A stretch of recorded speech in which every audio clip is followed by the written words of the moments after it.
हम बात करेंगे एक ऐसे योद्धा के बारे में जिसके पास साहस, प्रतिभा सब कुछ था, पर उसके जीवन में जीत नहीं आ पाई। जो उसका अंतिम युद्ध था उसमें वो जीत नहीं पाया। ऐसे योद्धा के बारे में बात करेंगे। उसका पूरा जीवन संघर्षों से भरा हुआ था। उसका आज भी नाम एक उच्च श्रेणी और ऐसे योद्धाओं के नाम के साथ लिया जाता है जो कि अजय योद्धा थे। ऐसे ही योद्धा के बारे में आज बात करेंगे। आज हम बात करेंगे सूर्यपुत्र कर्ण की। हाँ, कर्ण की। महाभारत का एक ऐसा योद्धा जिसके पास इतनी प्रतिभा होने के बाद भी सबसे शक्तिशाली योद्धा आप अगर किसको बोलेंगे तो वो कर्ण था, क्योंकि उसके जीवन में बचपन से ही संघर्ष था। जन्म लेने के तुरंत बाद, एक राजकुमार होते हुए भी जन्म लेने के तुरंत बाद उसके जीवन में क्या था, अथाह नदी और एक छोटी सी टोकरी। वो पानी में बहता रहा। वहीं से उसके संघर्ष की शुरुआत होती है। और फिर उसको ये तो आप सब जानते हैं, फिर उसको एक सारथी अपने घर ले आया, उसका पालन पोषण किया। प्रतिभा छुपाए नहीं छुपती है। वो जैसे जैसे बड़ा हुआ उसने फिर नए युवराजों के साथ संघर्ष करना चालू किया। फिर दुर्योधन उसके जीवन में आया। दुर्योधन ने उसका अपना सबसे अच्छा दोस्त बनाया। दोस्ती उसके जीवन का सबसे अहम हिस्सा था। उसने अपना सब कुछ जीवन यही दोस्ती के लिए त्याग दिया। सब कुछ जानते हैं कि कर्ण ने ऐसे ऐसे काम किए हैं अपने जीवन में, शायद ही कोई दूसरा योद्धा था वो कर पाता। जैसे कि मैं बात करता हूँ, उसको ये पता था कि मेरी जो सेफ्टी है, मेरी जो सुरक्षा है, वो तक उसने दान कर दी। जिस बंदे को ये पता है कि मेरी सुरक्षा इससे है, बट फिर भी वो उसको दान कर देता है। तो ऐसे ही योद्धा के बारे में डिस्कस करते हैं। वो एक दानवीर भी था, एक महान योद्धा था, फिर भी उसके जीवन में जीत क्यों नहीं आई, क्यों वो हमेशा जीत से वंचित रहा। आज इसी टॉपिक पे हम बात करेंगे। जब महाभारत का युद्ध अपने अंतिम चरण पे था तो कर्ण का सामना होता है अर्जुन से। अर्जुन के जो सारथी होते हैं भगवान श्री कृष्ण, उनके हाथ में सब कुछ था। वो तीनों लोग उनके हाथ में है, वो जैसे चलाते हैं ऐसे ही चलते हैं।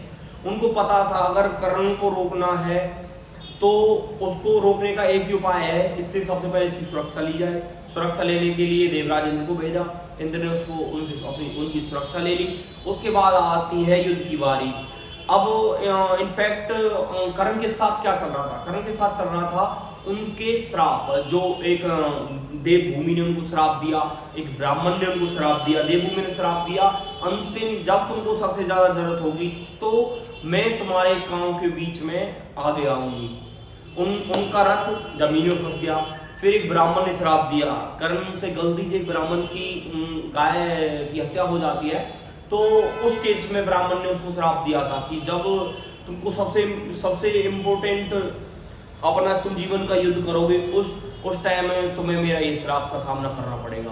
तो उस टाइम उनका जो पहिया था वो जमीन में धंस गया था। और इनफैक्ट उनके जो गुरु थे, गुरु परशुराम जी, उन्होंने उनको श्राप दिया था कि तूने ब्राह्मण बनकर मेरे से जो शिक्षा ली है, उसको शिक्षा के अंतिम पड़ाव में, युद्ध के अंतिम पड़ाव में वो शिक्षा तुम्हारे बिल्कुल काम नहीं आएगी। ऐसा ही हुआ।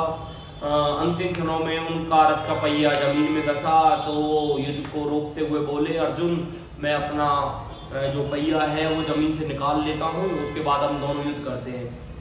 बट श्री कृष्ण को पता था अगर ये वापस रथ पे आएगा तो श्राप की जो क्षण है, जो अंतिम क्षण थे श्राप के, वो पूरे हो जाएंगे। फिर से कर्ण को रोक पाना मुश्किल हो जाएगा। तो उन्होंने फिर अर्जुन को भड़काया और बोला कि इन्होंने तुम्हारे पुत्र को निहत्था मारने में साथ दिया है, बहुत सारी चीजें थी, उसको उकसाया। और भगवान को पता था अगर कर्ण को अभी नहीं रोका गया तो फिर वो नहीं रोकेगा। तो फिर निहत्था होने के बाद भी उनको अर्जुन ने उनको ऊपर तीर चलाया। यहाँ तक की कहानी को सबको पता है। बट उन कुछ इनफैक्ट ऐसे केसेस भी हैं। वो इतना दानवीर था, सूर्योदय होने से पहले ही सूर्यदेव की जैसे पूजा करता था। पूजा करने के तुरंत बाद वो 40 मन का, आप एक मन में 40 केजी होते, तो 40 किलो वो सोना दान करता था। ऐसे ही इतना बड़ा दानवीर था। उसने अपने कवच कुंडल तक दान किए और मृत्यु होने के बाद भी श्री कृष्ण ने उनसे दान मांगा। अगर इस स्टोरी के बारे में आपको पता हो, कर्ण की मृत्यु के बाद भगवान श्री कृष्ण ने कर्ण से क्या मांगा, तो आप कमेंट करके बताइए।